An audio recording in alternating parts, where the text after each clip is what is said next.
Struggling to discuss sex and intimacy with your partner? Not feeling met, seen, or heard in your relationships? I'm Janelle. And I'm Andrea. We're two midlife mavericks sharing our own experiences. Messy AF and no regrets. With marriage, divorce, polyamory, and pleasure.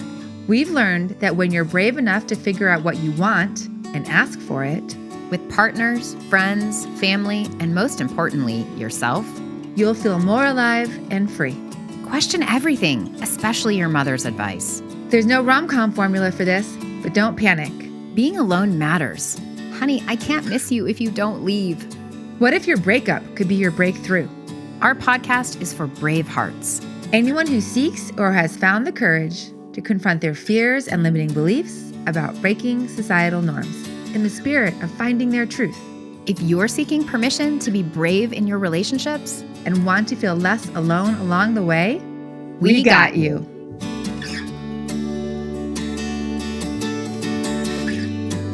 Hello, brave hearts, and welcome to Permission to be Human. I'm Andrea, and Janelle is not here for the first time in 125 episodes, but she is in New Zealand at the Haydn Mystery School for 6 weeks. And I can't wait to see what will be revealed about her life when she returns. We'll be sure and have an update episode about that.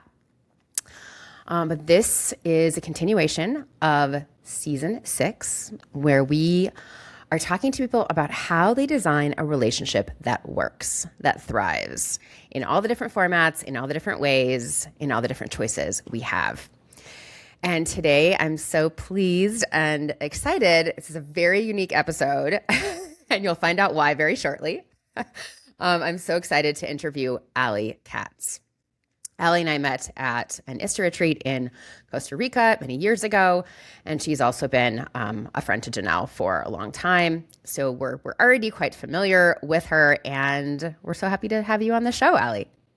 So happy to be here, Andrea. I feel like I'm filling in a little bit for Janelle, and I'm going to bring my best so that nobody misses her at all. And we're just sending her so much love out there. That's a great idea. I love that. Yeah. So let's just give a little, we'll introduce what Ali Katz is all about. So she is 52. She's divorced and lives in community homes that she's created in both Boulder, Colorado and Nosara, Costa Rica. Ali has many life partners. She is CEO and founder of Eyes Wide Open Collective, a portfolio of 8 businesses. A mom to 2 kids, 22 and 26. She loves adventure, sexy time, and thrives on building world-changing businesses as well as creating new paradigm systems in the legal, political, and financial world. That is big. It's all-encompassing. But most importantly, Ali is married to herself. Yes, even got a that ring. Is the kind. Even got a ring. I even got a ring. Oh my gosh, let me see that ring. Let me see that ring so we can tell. Yeah. Oh wow. Yeah. Beautiful. I had a choice, of course, of did I go all out on this ring when I proposed to myself, or should I skimp a little, I don't have to go that big, and I went all in on the ring, the wedding, the whole thing. Yes. So a marriage to yourself. Let's dive right into that first, and then I'll kind of go back and we'll uncover and reveal how you got there. Yeah. So what does that mean, Ali? So I wondered the same thing. And when it all began to unfold, I did not know that I was going to have an actual wedding. I certainly didn't know that there was going to be a ring and an engagement and the whole thing. Wow. It started kind of toward the end of COVID times. I was going through a breakup, and a friend said to me, "Have you considered marrying yourself?" And I had heard people, do it in the past, maybe we've all heard of somebody who married themselves, but what does it really mean? And is it really a thing? And is it really real? And I was like, she's like, well, why don't you just create a marriage contract with yourself? She told me that she had done it. She had had somebody take her through the process, actually, a guy that she considered like her rabbi. I'm Jewish, and in the Jewish culture, there is a tradition of creating a ketubah, something called a ketubah, which is a marriage Oh, contract before you get married. And beautiful. you actually sign it. And I got married to a man, my kid's dad, in 1999. And we Mm-hmm. had, we had a, I think we signed a ketubah back then, but it wasn't really a ceremonial thing. We didn't intentionally, consciously create it. We like signed a paper before we walked down the aisle. But that So that is a thing. I ask though, so is a ketubah typically or traditionally used for more of a legal reason or more like about your intentions for the relationship? Yeah, it's more ceremonial, more intentions. Um, I didn't know exactly how it would apply to me Mm-hmm. marrying myself. So I was curious and I said, okay, I'll just check out this process. So I met the guy. His name is Skippy, and it turned Mm-hmm. out to be a 4-month process.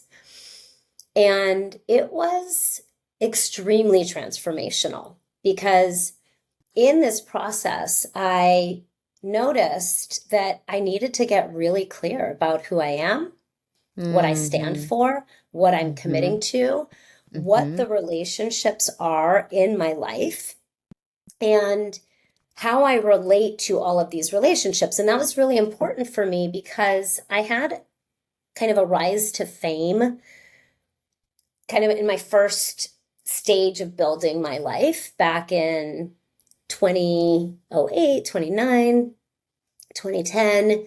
And in that period, I was a family financial and legal expert on TV. And I was very public online with my life. Mm. And a lot of people came at me when that occurred. And I didn't have good clarity about how to relate to all of the people that were coming. And Mm. my boundaries were very permeable. And I wanted to help everyone. And I wanted to show up for Mm-hmm. everyone. And I wanted to be in relationship with everyone. This was at a time when I think that I was still very much living for whatever I perceived as success. Best-selling I love author, that. Yeah. person on TV, successful business builder, mother, um, Was that your you know, definition of success or maybe society's? it was societies, right? Like really the first one was get a really good job at the best possible law firm I could, right? Because I'm a lawyer. I Mm-hmm. graduated law school in 1999 Mm-hmm. and I graduated first in my class. So I had my pick of where I was going to go. I chose the place that was the hardest to get a job at because to me, that was success. They want me. Mm-hmm. That's success. Mm-hmm. I'm going to go there. Mm. I was there for 3 years. And in that time, I realized this doesn't feel like success to me. I'm earning 6 figures, but I feel broke all the time. I'm commuting an hour each Mm. way in LA traffic. I don't really feel like I'm Mm. making a difference in people's lives. I'm married. We had literally the house with the white picket fence.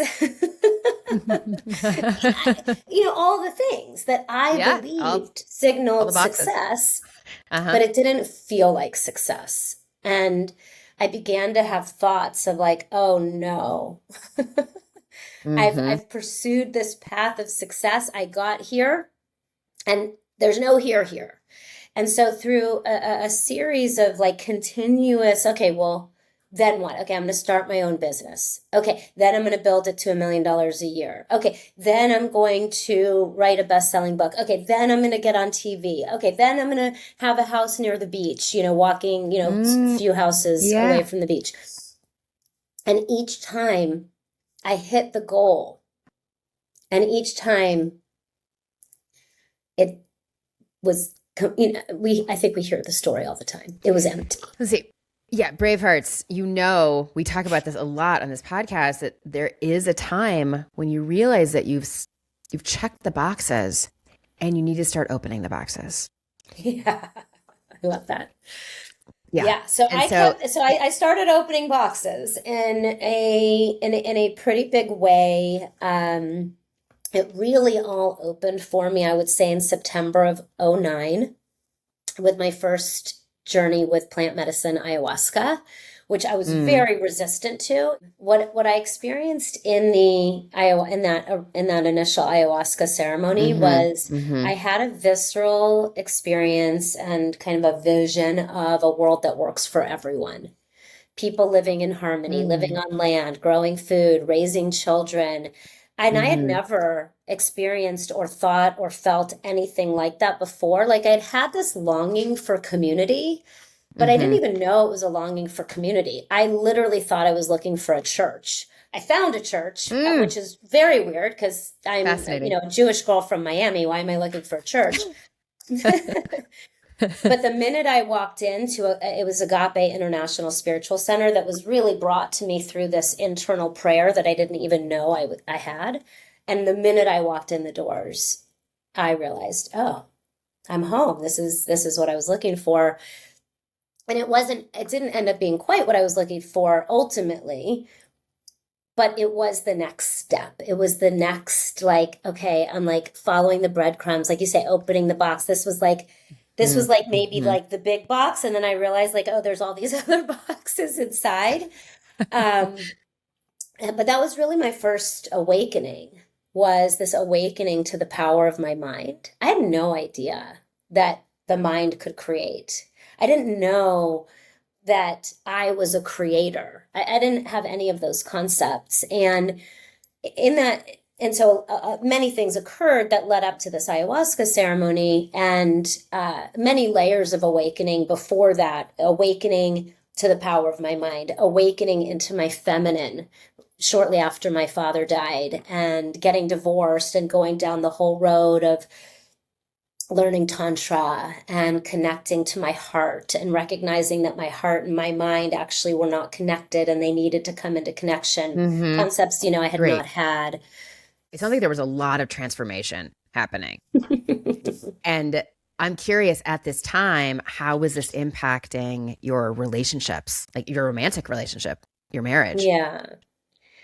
I mean, it led to the end of my marriage. I recognized that I needed to get divorced. I was not in love with my husband. I loved him. But I had married him from a place of deep insecurity, and he wasn't growing with me.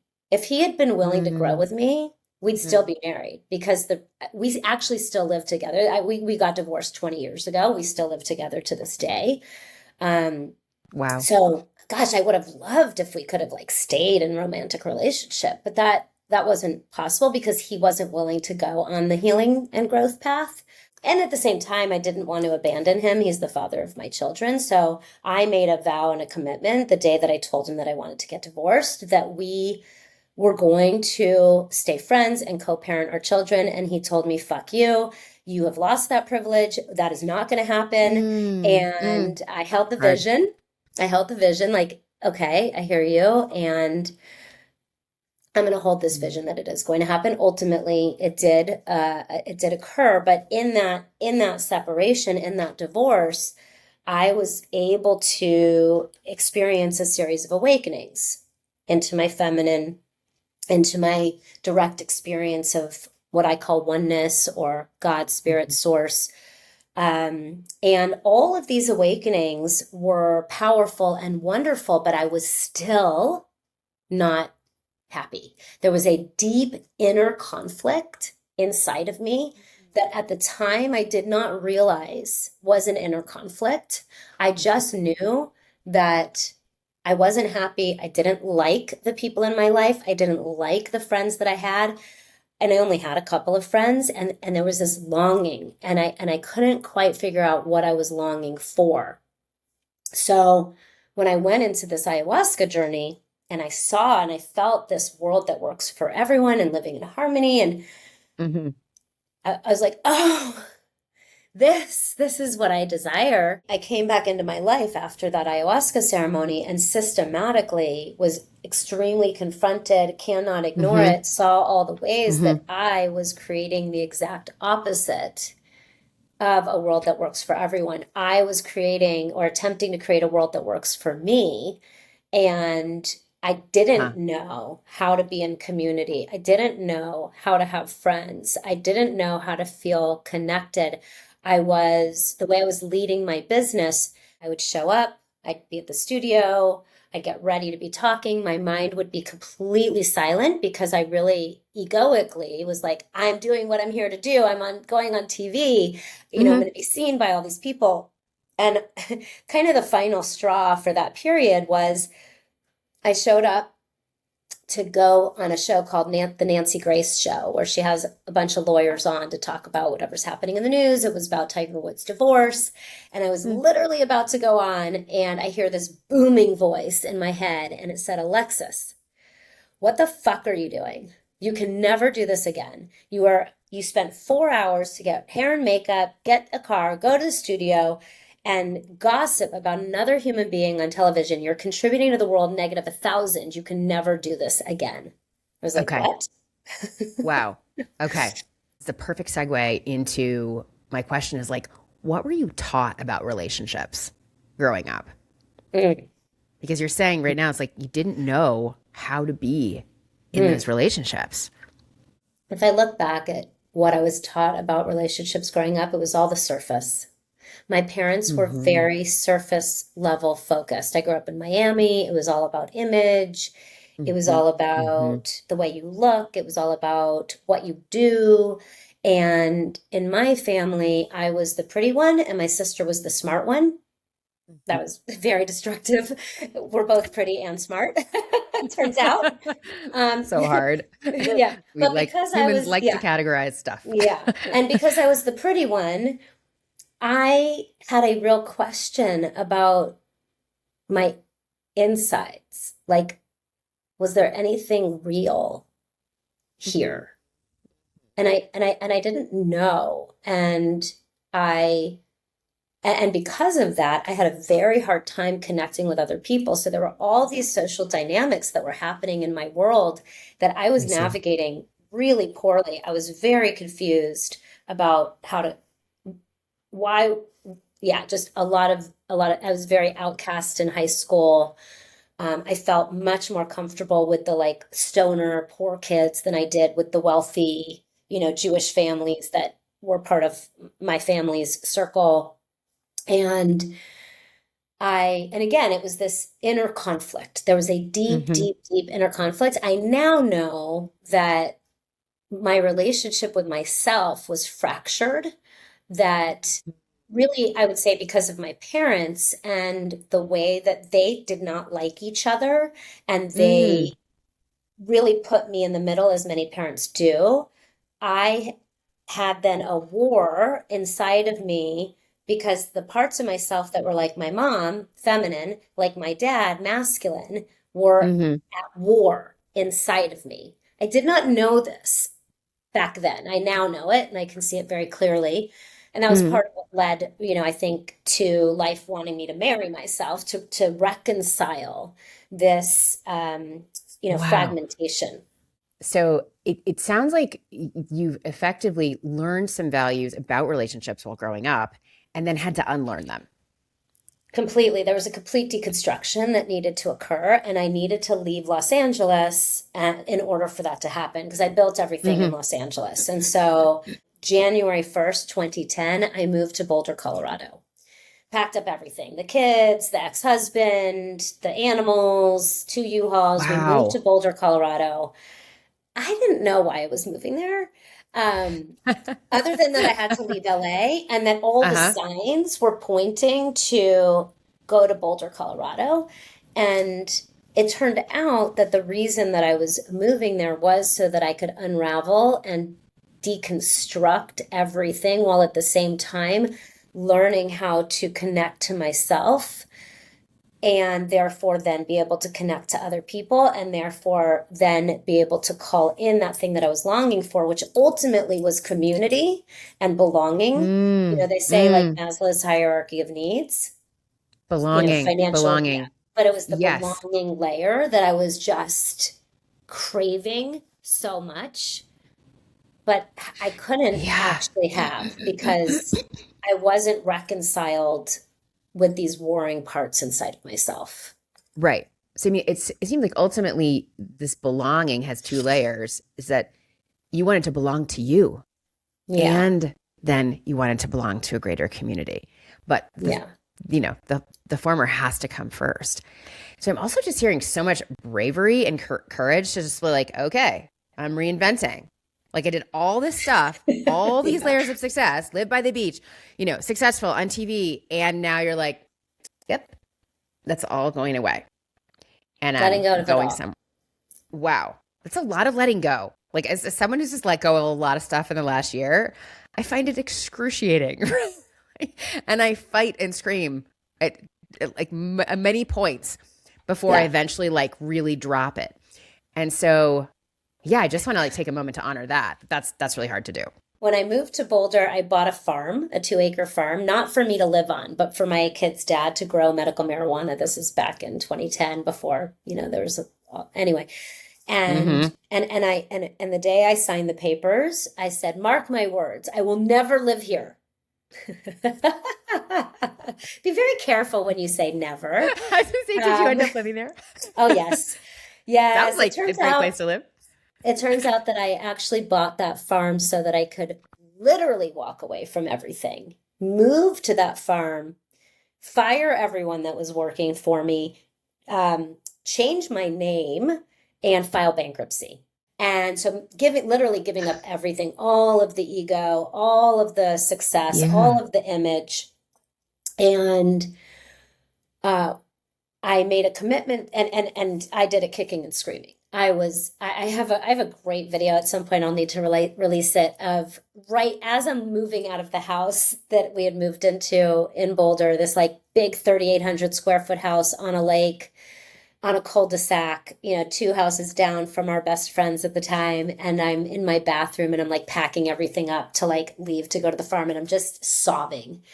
And I'm like, I don't understand what's going on. Why am I doing this? Why am I making these choices? This does not seem like a good idea. And I made a commitment to myself that I would spend a year only doing what I would do for free. Because I had recognized, some part of me recognized that I had been corrupted by money. By my pursuit of money, by my pursuit of success, had corrupted me and had, I'd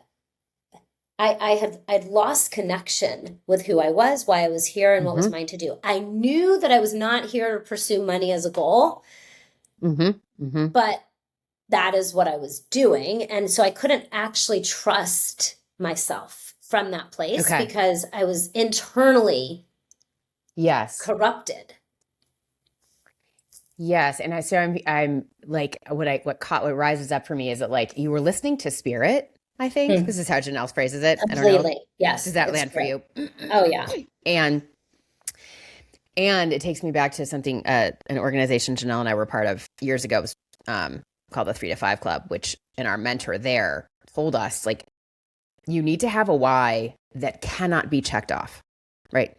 You need to have a goal that you can be doing until the day you die, right? And money is not enough of one, right? And this is what you decided, but still, to really move toward that, it just sounds like there would be so much fear. Catch me up on the timeline here. So are you nearing when you married yourself? No, like marrying myself was still very far away. So this was 2010 through 2012 was this process, right? And I don't know if you all remember, but 2012 was a very particular moment in time from like an astrological standpoint and a timeline shift standpoint, like Mayan calendar stuff, like a whole thing, December 2012 was like, this is the moment. So there was some way that my system was in tune with that. And I actually ended up filing bankruptcy in August of 2012. And that was like the completion of this year where I would only do what I was doing for free. And I was now then beginning to, enter back into the world, right? So if we think of like the hero's journey, It's like the letting go of everything. While I was there, I discovered some critically important concepts around money, something I call money dysmorphia, something I now know is the journey to financial liberation. It's all part of, this body of work that ultimately only reconciled right around my 50s. And I was, pre 40 at that point. Late 30s, I think, is like the perfect time for a midlife crisis, a spiritual awakening, whatever you want to I would call agree. it, burnout, it's all the same. It's like, okay, what the fuck am I actually doing? You know? Yeah, I'm So with you. that was what was happening. Yeah. Yeah. So Okay. what I began to discover in that time is, oh, I want to be in community with people I love. And I wasn't mature enough to hold it. I wasn't mature enough to hold it, but as I came back into the world in that time, I would then, step into this kind of 9-year timeline of really learning how to get right with money, get right with leadership, get right with connection with other people. I started to explore polyamory at that time. I knew that like the traditional monogamous context was not for me, but I didn't know how to do polyamory. Yeah, and I'm hearing here just a theme that we talk a lot about on Permission to be Human, which is just a beautiful letting go of form, right? Like life was supposed to look like this. No, actually, I want it to look like this in all the ways, right? And so I hear now that you're thinking about community potentially instead of having one partner, right? Yes, but I did keep entering into serial monogamous context, one after the other after the other. That happened for quite some time in that time period, because I do think that my system still felt like it needed that, like safety of a man. But then every time I would get into a relationship and I was not finding the safety. I wasn't finding the love that I really wanted. I wasn't so, it's like 10 years of or really 8 years of just like, I'm figuring it out. I'm like following the signs. I'm listening. I'm focusing on my business. I'm focusing on raising my kids because they were teenagers, through that time. And that required a lot of, of really a recognition that I needed to grow up. There became a moment in time where I actually almost sent my daughter away because I was clearly not able to, in my mind, I was clearly not able to parent her well. She got into high school. She started getting into drugs and sex very quickly, getting in trouble. I didn't feel like I was able to parent her. And I was about to send her away to a wilderness therapy program. And again, life conspiring for my benefit and my ability to listen, I got a very loud message, again, the booming voice, and it says, be her mother. I don't know what that means. What do you mean, be her mother? And it became clear that really what Spirit was saying to me was be her mother, my own internal mother that had never really been mothered. And through that, I would be able to be her mother. And one of us needed to grow up, either me or her. And I decided it would be me.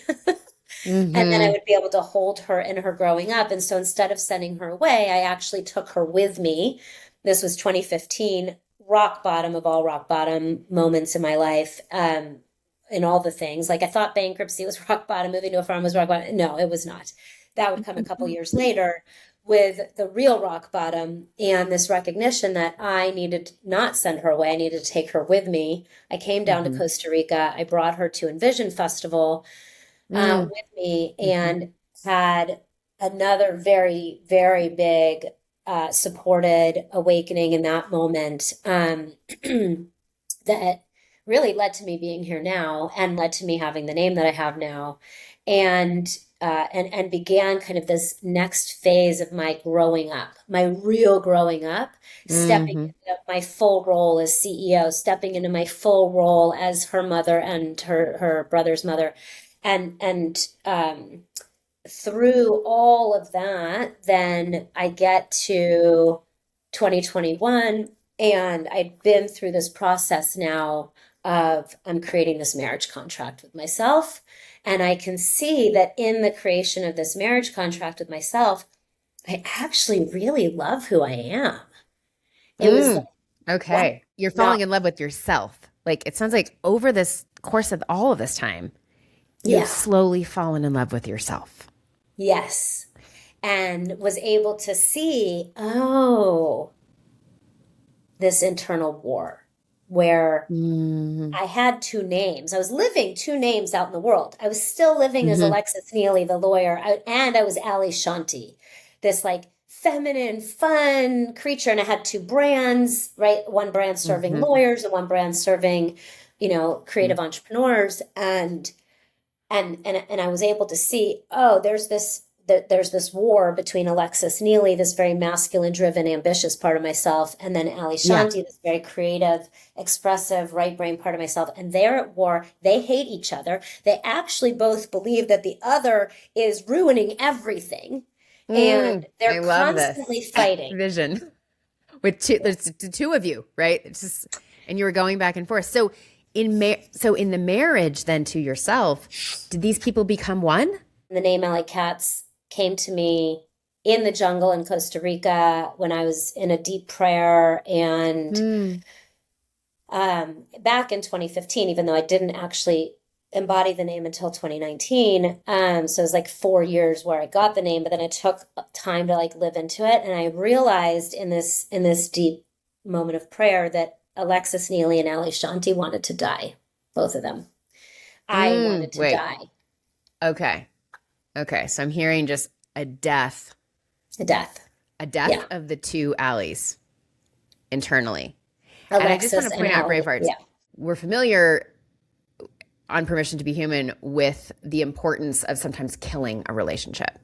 There are relationship doulas that help with this. I'm sure you're familiar with that too, Ali. And so I'm hearing that you had to let go of those two Allies you were carrying, right? I So what needed did that to process integrate them. look like? Yeah, Alexis Neely and Ali Shanti wanted to die, but in that process of recognizing that they wanted to die, I recognized as well that something wanted to live. And as I began to get curious with the part of me that I call oneness. So I've got this part of me that I call oneness that's connected to source, that is, the all of the everything.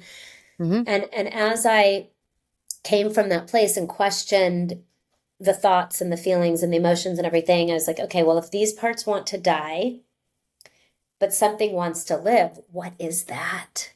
Yeah. And I reached into the future. And I was able to connect in with what wanted to live and feel her, embody her, even though I was very far away from embodying her at that time. For just a moment, I was able to touch her and glimpse her and give her a name. And that name was Ali Katz. And so I began to make choices that would lead me to her. But I was at this women's gathering in, maybe it was like October of 21. And this woman said to me, "You should marry yourself." She didn't know I had done a marriage contract. But yet she said this to me, and I was like, okay, I already did this marriage contract. I did fall in love with myself through that process. I made vows. I created clarity around all of the different relationships in my life, bucketed these relationships between blood family, chosen family, purpose family, business family, fans family, how I would relate to all of them, creating these appropriate layers of boundaries, which I needed to do because I otherwise didn't know how to manage all of the relationships because a lot of people were in my life at that point. And then I created practices, right? So this is all in my marriage contract, but her saying you should marry yourself had me realize, oh, I actually need to take the next step of creating ritual, which is what marriage is, right? It's ritual. It's magic. We're doing magic. And I have a whole set of tools that I call practical magic, which are like really practical, legal, financial, strategic planning tools that create magic. So I was like, okay, this needs to be ritualized. Okay, So so you said ritual and magic kind of are the yeah, same thing. Can you tell me more about that? if you think about a proposal, a signing of a contract, a wedding ceremony, these are rituals, right? They are ritualistic ways that we create reality. We kind of take them for granted. We don't think of them necessarily as rituals, but that is what they are. They are rituals that create reality. This is how we create reality, actually, And are you shifting these rituals? Are you changing them, or are you just adding to them? What's your take on them? Yeah, I'm infusing them with intention. Right? I'm infusing them with consciousness. Right? So that they're not just things that we do. We're not just going through the motions. We are actually infusing them with prayer, intention, so that they have real meaning inside of our nervous system and externally to the outside world as well. Right? I'm like signaling something. This is, to me, like what you just said is really the poignancy of the marriage to yourself. And so, where did you propose to yourself? My 48th birthday. I had bought the ring. I brought together a circle of friends who are ritualists. They're very, they create ceremony for themselves. I'd invited, some people. So I did a formal proposal. I did an acceptance, put on the ring. That was November 17th, 48th birthday. So whenever that was, 2021. And I still didn't think I was going to have a wedding. But I talked to a astrologer, and I was like, I'm thinking about doing this wedding thing. He's like, okay, well, if you're going to do it, you should do it between February and April in Costa Rica. I was like, oh, well, I'm going to be in Costa Rica during that time, so that's cool. I chose the date, February 22nd, 2022, and I ended up having a full, complete, total wedding, which up until 3 weeks before, I still didn't know that that's what was happening. Like, I thought I was going to have like a little like ceremony, like go to the beach and like marry yourself. Yeah. No, that is not what happened. I had a full wedding, and you'll see it. I'll share it with you. We filmed it. I actually made like a little course about it because I was like, there's something significant happening here. I need to document this. It turned into a 50-person wedding at a home overlooking the ocean, a full wedding dress, which the wedding was on a Tuesday. The Friday before, I did not have that wedding dress. There was a harpist, 2 officiants, flower girls wearing the most incredible flower girl dresses you could ever imagine, bridesmaids, DJ, wedding cake, caterer. And as it was happening, I was just listening each step of the way. And I was kind of in shock and awe that this is what was happening. But life was clearly conspiring for me to have a full wedding. And I went into the wedding that day not knowing what was going to happen. I had no idea what a self-wedding ceremony was at all. And my officiants were masterful. And it turns out that that wedding was actually not just a marriage of me to me, but me to the community. So why marry yourself? I needed to commit to myself. I needed to stop waiting for the one, the king, right? Yeah, and there's still a lot of people in my life who think that I'm like missing something because I don't have the king. Interesting. Yeah, and that's so I still like come up against that in various ways. Are you open to And marrying someone else now? Can you be married to yourself and someone else? well, I am polyamorous, so yeah. Exactly. That is the truth of my nature. That certainly works. Yeah. I see. Okay, so Yeah, sure. Yes. okay. So you were done waiting for this person, this one, this That was going ultimate. to claim me. Right. Okay, I love that, right, as well, because really, and something I talk to my clients about a lot is like, okay, we need to choose ourselves instead of stop waiting for someone to choose us. And That's yet right. our whole life, I think from birth, so many of us are like, okay, how can I be attractive enough, successful enough, smart enough, amazing enough so that someone will choose me? Yeah. Yeah. You And that claimed someone was yourself. me. I did. Beautiful. Yeah, it was Yeah. amazing. It was really, and in the claiming of myself and in the choosing of myself, that I think that was the thing that was the most surprising thing is the way that I felt really this belonging and connection with the people in my life, not all of whom are still in my life, which is very interesting, and it didn't matter because now Mm. people can come and go through my life without a clinging, without a grasping, without a, Yeah. oh gosh, if they Beautiful. leave, I'm devastated. Like there's a steady, consistent primary partner right here Mm-hmm. that Mm-hmm. I just didn't have that relationship before. I didn't have Mm. that relationship before with the knowing that I am my primary partner. I am the one. And people can come and go throughout my life. And today, as you mentioned, I have a lot of life partners, interestingly enough. And all of those are impermanent because Mm. everybody's going to die. We're all, they're all going to die. Yes. They're all going to leave Yep. me at some point in time, or I'll leave them Yep. because I'll die. Yep.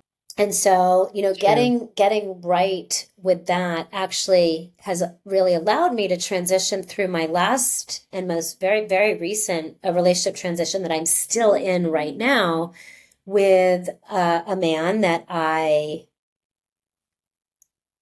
would look at him in our relationship and I'd be like, oh my God, wow, I can't even believe it.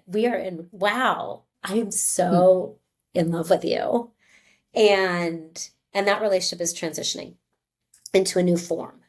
And because I have this relationship with me, as we are in this relationship transition, I don't have to villainize him. I don't have to other him. I don't have to cut him out of my Mm. life, even though in some ways maybe that would like be psychologically easier. Like, okay, let me just go no contact with you. Like, forget that you Mm-hmm. Mm-hmm. exist.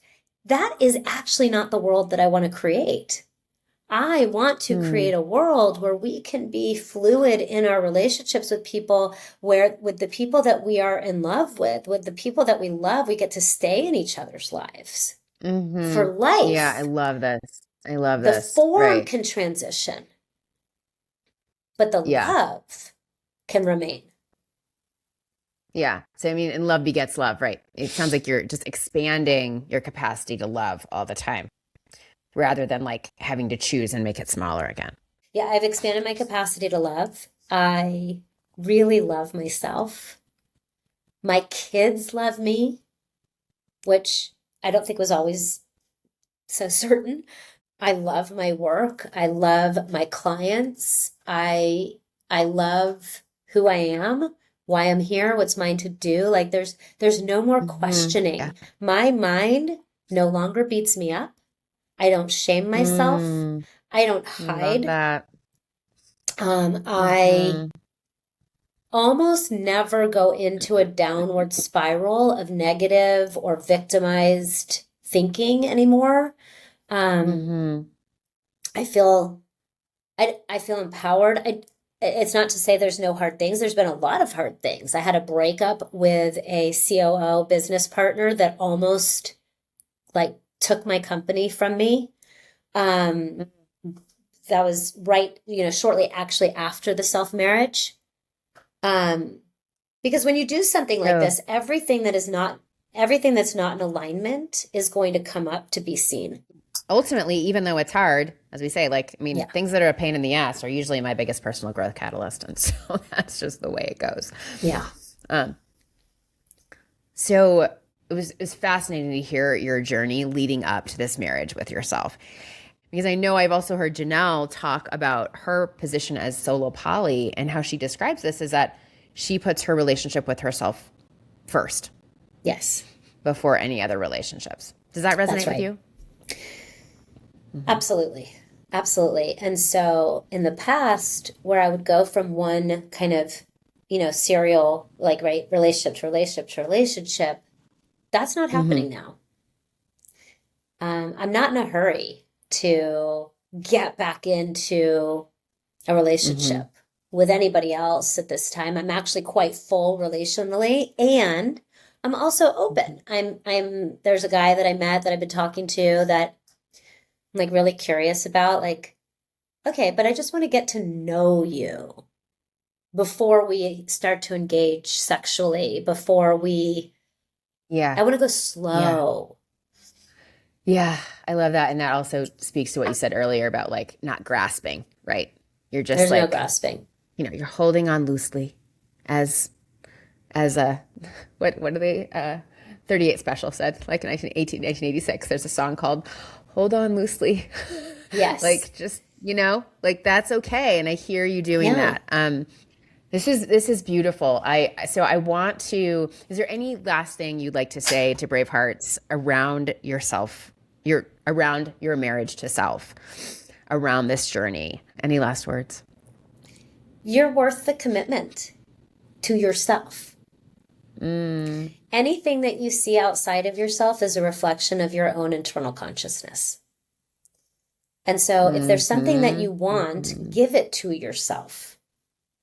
And in the process of that, begin to build self-trust, which is the most critical thing that you could ever give to yourself, is self-trust. And nobody can ever take it from you once you have it. And you deserve it. To me, it's the ultimate fulfillment. It's the ultimate success, is to trust yourself. I love that. So beautiful. Ali, how can Brave Hearts see your wedding? Yes. So if you go to the Ali Katz, TheAlikatz.com /Marry, MARRY, -yourself. Mary. It might be, maybe we're going to just get it up at Mary because it's easier, but you'll find it. TheAlikatz.com /, and we'll put it in the show notes, I'm sure. Marry -yourself. You'll see the wedding ceremony and a place that you can then opt in to see like the whole thing, like how it came to be, the engagement, everything. Yeah. Yeah. This commitment to self is so beautiful. Thank you so much for being here. Thanks for being willing to come on Permission to Be Human. Yeah. And Thank you your for journey is having really, me. You're welcome. Your journey is really inspiring. Thank you, Brave Hearts, for listening. We love you, and we'll see you soon. Bye-bye. Hey, Brave Hearts, looking for permission? Work with us. We offer Brave Heart coaching. Follow us on Instagram. Meet us in real life at a Brave Heart conversation. Subscribe to our newsletter. Do all this and more at our website, permissiontobehuman.live.